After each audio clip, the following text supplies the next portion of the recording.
Salut, j'espère que tu vas bien. Aujourd'hui, nous continuons sur notre série sur le couple. Nous en sommes à notre 4e vidéo.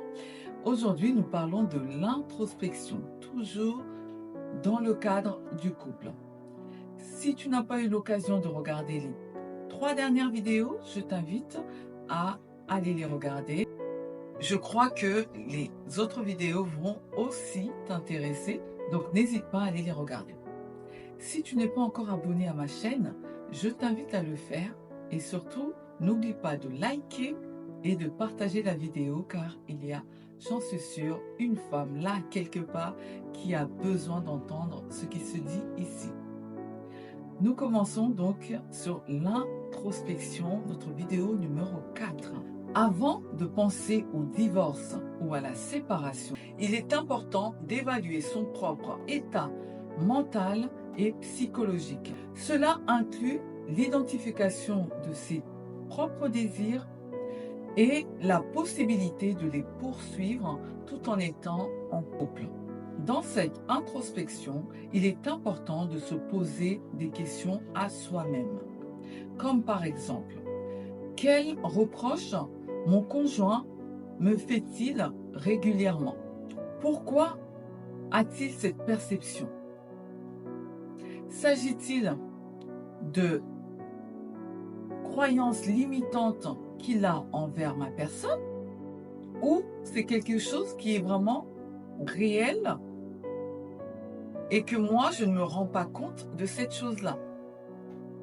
Ensuite, ai-je pris le temps de faire face à mon passé, sur les difficultés que j'ai pu rencontrer, sur les souffrances telles que la gestion de mes émotions, le non-pardon, la dépendance affective, s'il y en a, ou encore les addictions que j'aurais pu avoir ou que j'ai encore aujourd'hui? Est-ce que ce sont des choses sur lesquelles je mets des mots? Est-ce que ce sont des choses que je reconnais? Parce qu'il y a aussi ce travail de reconnaître qu'il y a un problème. Il ne s'agit pas d'aller chercher des problèmes à tout prix. Mais s'il y a un problème, il faut le savoir pour pouvoir le traiter. Parce que si on ne sait pas, on va continuer à vivre tel qu'on le fait habituellement alors que ça pose un réel problème. Ça empêche de progresser efficacement et de façon épanouissante. Comment pourrais-je m'en sortir? Qui pourrait m'aider dans ce processus du changement?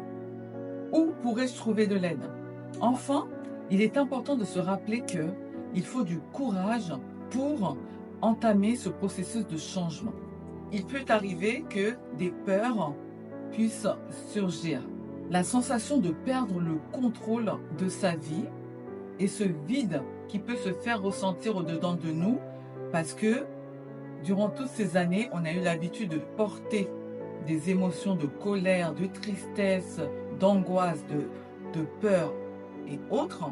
Et puis là, on nous parle de s'en débarrasser. Donc ça peut créer comme un vide et donc la peur de se débarrasser de ces émotions-là. Alors, c'est tout à fait normal de ressentir ça parce que c'est un changement. Et un changement, ça peut faire peur, étant donné qu'on ne sait pas ce qui va arriver. Il y a une chose qui est vraiment importante de faire, c'est de se débarrasser de la peur. Parce que la peur, dans tous les cas, c'est mauvais. La peur, ça n'aide pas. Être prudent, oui, mais avoir peur, non. La peur, c'est quelque chose qui est négatif, qui généralement nous empêche de faire de grandes choses et de nous lancer peut-être dans des activités ou de changer de vie, de faire des choix qui sont vraiment importants pour notre propre vie. Donc la peur, c'est quelque chose qu'il faut se débarrasser. Mais c'est tout à fait normal de ressentir ça parce que c'est une étape. C'est la raison pour laquelle on parle d'être l'architecte de sa vie. Nous sommes les maîtres de notre destinée, capables de construire ou de déconstruire et ou encore de ne rien faire.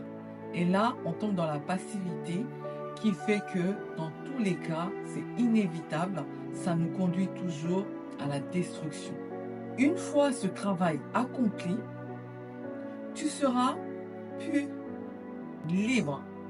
Libre de faire tes choix, libre d'agir dans ton couple, libre de pouvoir exprimer tes besoins, libre de pouvoir expérimenter de nouvelles choses.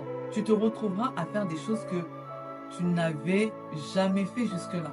Parce qu'il y a, en fait, c'est que tu t'es débarrassé d'un poids. Comme j'en parlais dans l'une des vidéos sur le couple, tu vas te débarrasser de tes valises encombrantes que tu transportais depuis tout ce temps. Donc, ça va te faire un grand bien. Et puis, tu vas pouvoir donc faire des choix qui seront en accord avec ta personne, en accord avec qui tu es, dans le respect de tes valeurs. Tu ne laisseras plus tes humeurs envahir les autres, ni les leurs te submerger. Tu vas pouvoir poser tes limites aidantes. Ce qui fait que dans ta relation, dans votre relation de couple, les choses vont devenir plus équilibrées. Parce que tu sauras dire ça, non, ça, oui. Et c'est pas mes émotions qui parlent. Là, c'est moi. C'est un choix. Avec une conscience et des idées claires.